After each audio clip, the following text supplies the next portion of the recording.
جب تک جیوں میں آقا کوئی غم نہ پاس آئے، کوئی غم نہ پاس آئے۔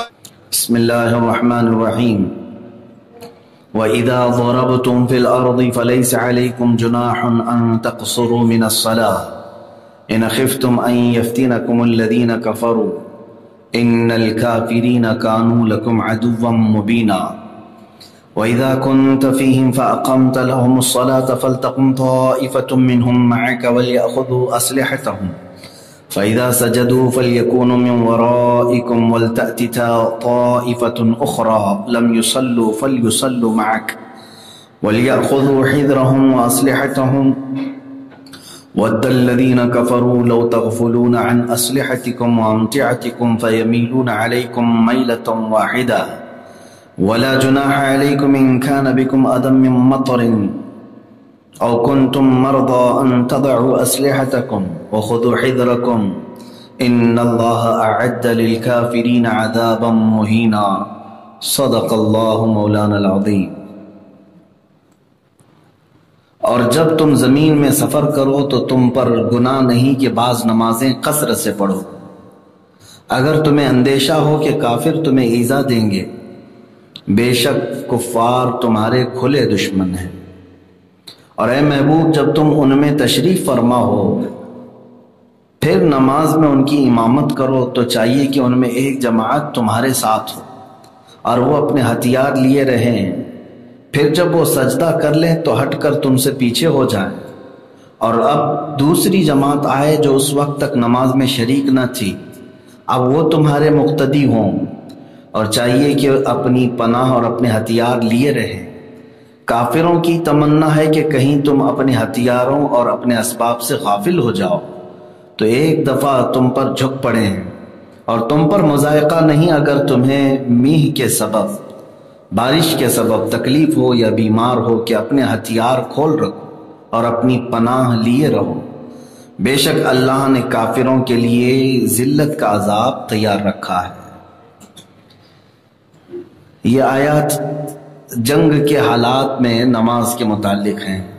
ابھی غالباً میں نے جمعہ میں ہی آپ کے سامنے عرض کیا ہوگا، نماز خوف جس کو کہا جائے، وہی آیت آج ہماری تفسیر میں آئی ہے۔ پہلے یہ سن لیں کہ نمازوں کے متعلق یہ جو آیتیں آئیں مسلسل، اب یہاں سے 3 آیتیں ہیں، بلکہ 4 آیتیں اللہ تبارک و تعالیٰ نے نماز کے متعلق ہی ارشاد فرمائی۔ آگے آیت آ رہی ہے، اس میں بھی اللہ نے فرمایا ان الصلاۃ کانت علی المؤمنین کتابا موقوتا، بے شک نماز مسلمانوں پر باندھے ہوئے وقت کی طرح فرض ہے۔ اور یہاں سے نماز کی اہمیت بھی تمہیں بتانا ہے۔ سفر کے دوران کی بات آ رہی، وَإِذَا ضَرَبْتُمْ فِي الْأَرْضِ، جب آپ سفر پر نکلو زمین میں۔ اب یہاں زمین کا ذکر ہے، لیکن ضروری نہیں کہ آپ زمین پہ چل رہے ہیں تو ہی سفر ہے، ہوا میں جو اڑیں گے وہ بھی سفر ہے، سمندر پہ جو چل رہے ہیں کشتی میں وہ بھی سفر ہے۔ تو جب آپ سفر پر ہوں تو اللہ نے فرمایا تمہارے لیے یہ گناہ نہیں کہ تم کچھ نمازوں کو قصر کرو۔ قصر کا مطلب ہوتا ہے آدھا کرنا۔ اب یہاں سے قصر نمازوں کا مسئلہ اسی آیت سے نکلتا ہے۔ یہ مسائل تقریباً مسلمانوں کو یاد ہونی چاہیے، اس لیے کہ اب کے زمانے میں سفر اتنا آسان ہو چکا ہے کہ تقریباً لوگ سفر پر آج ہو ہی جاتے ہیں۔ شرعی سفر کیا ہے، سفر کی مقدار کیا ہے، سفر کہتے کسے، یہ ساری چیزیں پہلے آپ کو معلوم ہونا ضروری ہے۔ آپ اپنے شہر سے نکلے، آپ کے لیے جو میل ہے وہ تقریباً 58 میل، 57.5 میل کے قریب، لیکن کلومیٹر میں اس کو 92 کلومیٹر بتایا گیا ہے، شریعت کی مقدار ہے 92 کلومیٹر۔ اگر آپ نے سفر کر لیا تو آپ شرعی مسافر ہو گئے۔ جو سہولیات شریعت کی طرف سے مسافر کو ملی ہیں وہ 92 کلومیٹر سفر کرنے والے کو ہی ہیں۔ ایک بار نیت کر کے چل پڑا ہو، ایسا نہیں کہ یہاں سے 10 کلومیٹر گیا، وہاں تھوڑی دیر رکا، یعنی نیت اس کی آگے سفر کرنے کی نہیں تھی، پھر اچانک وہاں سے پھر دوسری نیت ہو گئی، اس کو سفر نہیں۔ اپنے شہر سے اسے پہلے 92 کلومیٹر جانے کا ارادہ ہو، بیچ میں اگر کھانے پینے کے لیے رکا، ایک رات سونے کے لیے رکا تو کوئی حرج نہیں۔ اب اس کی ایک مثال یہاں سے میرے اندازے کے مطابق سفر شرعی جو ممبئی والوں کے لیے ہے، آپ پونے پہنچ گئے، پونے تقریباً 150 کے اوپر ہے، ناسک چلے گئے، یہ بھی تقریباً 150 کے آس پاس ہے، یہ سفر آپ 92 کلومیٹر کے اوپر جا رہے ہیں۔ جیسے آپ وہاں پہنچ گئے یا آپ راستے میں بھی چل رہے ہیں، تب جب بھی آپ کے لیے نمازوں کے وقت آئے آپ کو قصر کرنا ہوگا، اور قصر صرف 3 نمازوں میں ہے، ظہر، عصر، عشاء میں، اور وہ بھی صرف فرض نمازوں میں، سنتوں اور نفل میں قصر نہیں ہوتی، یہ یاد رکھ لیں آپ۔ قصر کسے کہتے ہیں؟ آدھا کرنے۔ 4 رکعت والی نماز کو 2 رکعت پڑھنا ہوگا آپ کو بس۔ ظہر میں 4 رکعت فرض ہے، کتنی پڑھی جائے گی؟ 2 رکعت۔ عصر میں 4 رکعت فرض ہے، کتنی؟ 2 رکعت پڑھی جائے گی۔ عشاء میں 4 رکعت فرض ہے، وہ بھی 2 پڑھی جائے گی۔ اس کے علاوہ جو بھی نمازیں ساتھ میں ہیں، جو سنتیں ہم پڑھتے ہیں نفل، اس میں کوئی آدھا کرنا نہیں ہے، بلکہ اگر پڑھ رہے ہیں تو پوری پڑھو، نہیں پڑھ رہے ہیں تو معاف ہے۔ سفر میں سنت مؤکدہ غیر مؤکدہ ہو جاتی ہے۔ ظہر سے پہلے 4 رکعت سنت پڑھنا ضروری ہے، ہم اس کو سنت مؤکدہ کہتے ہیں، تاکید کے ساتھ اس کو بیان کیا گیا ہے۔ اسی طرح ظہر کے بعد کی جو 2 رکعت سنت ہے وہ بھی مؤکدہ ہے۔ عصر کی پہلے کی 4 رکعت سنت یہ غیر مؤکدہ ہے، یعنی اس کی تاکید اتنی نہیں ہے۔ سنت مؤکدہ کا مطلب ہے واجب کے قریب ہے، اسے چھوڑنے والا بھی گنہگار ہو جاتا ہے۔ کبھی کبھار چھوٹ گئی تو الگ ہے، لیکن چھوڑنے کی عادت ڈال لیا تو گناہ ہے۔ سنت مؤکدہ۔ مغرب کے بعد 2 رکعت ہے، یہ بھی سنت مؤکدہ ہے۔ فجر کی بھی جو 2 رکعت ہے وہ بھی سنت مؤکدہ ہے۔ عشاء میں صرف 2 رکعت سنت جو فرض کے فوراً بعد ہوتی وہ مؤکدہ ہے، باقی کوئی مؤکدہ نہیں۔ اب سفر کی حالت میں بھی جو مؤکدہ سنتیں ہیں وہ غیر مؤکدہ ہو جاتی ہیں، نفل کے برابر ہو جاتی ہیں۔ نفل پڑھ بھی سکتے ہیں، چھوڑ بھی سکتے ہیں، اگر وقت ہے آپ کے پاس تو پڑھ لیں، نہیں ہے تو چھوڑ سکتے ہیں، کوئی گناہ نہیں ہے، لیکن اس کو آدھا نہیں کریں گے آپ۔ مثال کے طور پر سفر شرعی میں آپ نکل گئے، آپ سفر کے لیے نکل پڑے، ممبئی سے نکلے، پونا جا رہے تھے، ظہر کا وقت ہو گیا، اب آپ ظہر پوری 12 رکعت جو یہاں پڑھتے تھے وہی پڑھنا چاہ رہے ہیں تو 10 ہوگی، 12 نہیں ہوگی۔ 4 رکعت پہلے کی پوری پڑھنا چاہتے ہیں تو پوری پڑھ لو، نہیں پڑھنا چاہتے تو چھوڑ دو۔ اور فرض جو 4 رکعت ہے وہ کتنی؟ وہ 2 پڑھیں گے، باقی جو بعد کی 2 رکعت سنت اور 2 رکعت نفل ہے وہ 2 ہی پڑھی جائے گی، چاہے تو پڑھیں نہیں تو چھوڑ دیں، آپشنلی ہے آپ کے لیے۔ سفر کی حالت میں بار بار میں تاکید کے ساتھ عرض کر رہا ہوں، ادھر کی بحث ادھر میں نہ ملا دیں۔ ہاں، میں سفر کی حالت کے بارے میں کہہ رہا ہوں، اگر اس کو آدھی بات کوئی کٹ کر کے لے جائے اور پھر کہے کہ آج سے مفتی صاحب نے کہا ہے کہ یہ سنتیں چاہے تو پڑھ سکتے ہیں چاہے تو چھوڑ سکتے ہیں، نہیں، یہ سفر کے لیے میں کہہ رہا ہوں، سفر عام حالتوں کے لیے نہیں۔ آپ مقیم ہیں یہاں پر، ابھی گھر پر ہیں تو یہاں پر نہیں ہے۔ اس سے ایک مسئلہ یہ بھی میں آپ کو بتا دوں، کچھ لوگ یہ کہتے ہیں کہ سفر تو ٹھیک ٹھاک چل رہا ہے، آرام سے چل رہا ہے، پہلے گھوڑوں کا سفر ہوتا تھا، اونٹ کا سفر ہوتا تھا، مشکل سفر تھا، اب تو کار کا ہے، ٹرین کا ہے، پلین کا ہے، آرام ہی آرام ہے۔ چاہے جتنا بھی آرام ہو جائے، جو شریعت نے سفر کے لیے سہولت دی وہ قیامت تک چلتی رہے گی۔ اب آپ 92 کلومیٹر 1 منٹ میں بھی ادا کر لیں تب بھی آپ مسافر ہی کہلائیں۔ اصل جو مقدار کلومیٹر کی نہیں ہے، شریعت نے جو اصل مقدار بتائی ہے وہ کیا ہے؟ کتابیں اگر آپ اٹھا کر کے دیکھیں گے اس میں فرمایا گیا 3 دن 3 راتیں جو سفر کرے گا چلے گا وہ مسافر ہے۔ تو فقہائے کرام نے 3 دن اور 3 راتیں چلا کر کے دیکھا تو 92 کلومیٹر پہ پہنچا۔ اس میں آرام بھی ہے، کھانا بھی ہے، حاجتیں بھی ہے، سب کاؤنٹ کر کے تو جو آرام سے چل سکتا تھا پیدل، اس کو چلا کر کے دیکھا تو وہ 3 دن میں کہاں پہنچا؟ 92 کلومیٹر۔ اس لیے میں کلومیٹر کا حساب آپ کو بتا رہا ہوں تاکہ آسانی ہو۔ بعد میں کوئی کتاب اٹھائے، پرانی کتاب، اور کہے حضرت اس میں تو 3 دن کا سفر لکھا ہوا ہے، 3 دن اور 3 راتیں جو چلے گا وہی مسافر ہے۔ اس اعتبار سے شاید دنیا کے کونے سے کونے کو پہنچ جائیں گے آپ، تب بھی 3 دن 3 راتیں نہیں ہو پائیں گی، کیونکہ اب تو بہت فاسٹ ہے۔ امریکہ بھی آپ 17 گھنٹے میں پہنچ جائیں، 17-18 گھنٹے جو بھی لگتے ہو۔ آپ کہیں پر بھی عرب جانا ہے 4-5 گھنٹے میں آپ پہنچ جاتے ہیں، جبکہ وہ ہزاروں کلومیٹر دور ہے۔ پہلے مہینوں کے سفر ہوا کرتے تھے۔ تو آپ وہ پرانے زمانے میں جو پیدل چلتے تھے اس کو ناپ کر کے دیکھا گیا تو اس زمانے میں وہ 92 کلومیٹر بنتا ہے۔ خیر، یہاں پر میں جو بات کہہ رہا تھا وہ یہ ہے کہ سفر اب آرام کا ہو گیا تو کسی نے یہ سوچا کہ بھائی کیا ضرورت ہے مجھے آدھی پڑھنے کی، پوری پڑھ لیتا ہوں۔ یہ تو چھوٹ مشکل سفر میں تھی، دقت ہوتی تھی پہلے لوگوں کو گھوڑوں کے سفر میں، اب مجھے کون سی دقت ہے، میں تو پوری پڑھتا ہوں۔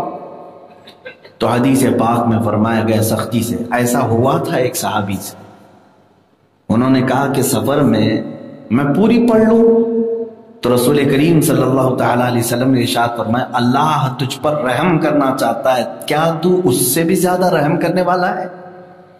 جو اللہ نے تجھے رحم کر کے کم کیا ہے اسے لے لے۔ اور اگر کوئی بندہ اپنے اوپر سختی کرنے لگ جائے کہ نہیں میں اور بھی زیادہ سخت، یعنی 4 اگر ہے تو میں 8 پڑھوں گا، یہ اگر اپنے اوپر ڈالتے رہ جائے تو بخاری شریف کی حدیث ہے ایک دن وہ دین سے ہی نکل جائے گا۔ ہاں، اگر کوئی دین پر سختی کرنے لگ جائے، گھیرا بندی کرنے لگ جائے کہ میں اس سے بھی زیادہ ٹائٹ عمل کو، جیسے کسی کو جوش آ گیا، اٹھا 100 رکعت پڑھنے لگ گئے، اور روزہ رکھ رہا ہے صبح سے شام، شام سے پھر صبح تک، رات میں بھی نہیں کھاتا، یا اپنے آپ پر سختی کر رہا ہے، تو بخاری شریف کی حدیث پاک میں اللہ تعالیٰ کے حبیب صلی اللہ علیہ وسلم فرماتے ہیں ایک دن ایسا وہ اپنے اوپر کر لے گا کہ وہ دین سے ہی باہر نکل آ جائے گا، اس کے بنائے ہوئے راستوں پر وہ خود ہی نہیں چل پائے گا۔ اس لیے انسان کو اپنے بنائے ہوئے اصولوں پر نہیں چلنا چاہیے، اللہ کے بنائے ہوئے اصولوں پر چلو، اس لیے کہ وہ خالق ہے تمہارا، وہ تمہاری طبیعت کو بہتر جانتا ہے کہ تم کتنا آبزرو کر سکتے ہو۔ بہرحال تو اب یہاں پر کئی مسائل ہیں، ظاہر سی بات ہے یہ تفسیر کی 2 ہی آیتیں ہیں لیکن بہت تفصیل ہے اس میں، کم سے کم میں آج مسائل ہی بیان کر دوں کہ سفر کے متعلق بہت سارے لوگ جانتے نہیں ہیں۔ آپ کو چھوٹ نمازوں کی دی گئی ہے آدھی کرنے کی، نہ کہ پوری غائب کرنے کی۔ سفر میں آدھی پڑھو، قصر پڑھو، پوری اڑانے کا حکم نہیں ہے۔ اسی طرح روزے میں بھی چھوٹ دی گئی ہے، رمضان کے دوران اگر آپ سفر پر نکل پڑے تو اللہ تعالیٰ نے فرمایا تم چاہو تو روزہ چھوڑ سکتے ہو، لیکن وہ چھوڑنا ضروری نہیں۔ جیسے نماز میں آدھی پڑھنا ضروری ہے آپ کو، سفر کی حالت میں آپ آدھی ہی پڑھیں گے، یہ نہیں کہ پوری پڑھیں گے، لیکن رمضان کے روزوں میں آپشن دیا گیا ہے چاہے تو تم چھوڑ سکتے ہو، اور اگر کوئی رکھنا چاہے تو کوئی حرج نہیں، رکھ سکتا ہے، لیکن ایسا نہیں کہ چھوڑنے کی اجازت ہے تو ہمیشہ کے لیے چھوٹ گیا، بلکہ جب آپ سفر سے آئیں گے تو اس روزے کی قضا کریں۔ تو بہتر ہے نا رمضان میں ہی رکھ لیں، بعد کا روزہ اور بھاری پڑ جاتا ہے۔ رمضان میں ایک موسم چل رہا ہوتا ہے اور روزے آسانی سے نکل جاتے ہیں۔ بہرحال سفر کی اور جو سہولیات ہیں آپ کو، وہ اس میں اللہ تبارک و تعالیٰ نے بہت ساری چیزیں بیان فرما دی۔ اب مسائل آپ کو یہ بھی میں بتا دوں، 92 کلومیٹر آپ کو جانا ہے۔ اب ممبئی والوں کے لیے شاید ممبئی شہر میں ہی 92 کلومیٹر ادھر سے ادھر ہو جاتا ہے، یہیں سے یہیں۔ اس کے لیے حکم یہ ہے کہ اپنے شہر کے حدود سے باہر نکلے۔ شہر کے حدود کیا ہیں؟ ریلوے اسٹیشن، بس اسٹینڈ، جو شہر کے باہر بنائے جاتے تھے یا ایسی جگہوں پر بنائے جاتے تھے کہ وہاں سے اب کوچ کرنے کا ارادہ کرتا تھا مسافر۔ ممبئی والوں کے لیے ایئرپورٹ ہے، ایئرپورٹ پہنچ گئے تو وہاں سے آپ کا سفر شروع ہو گئے۔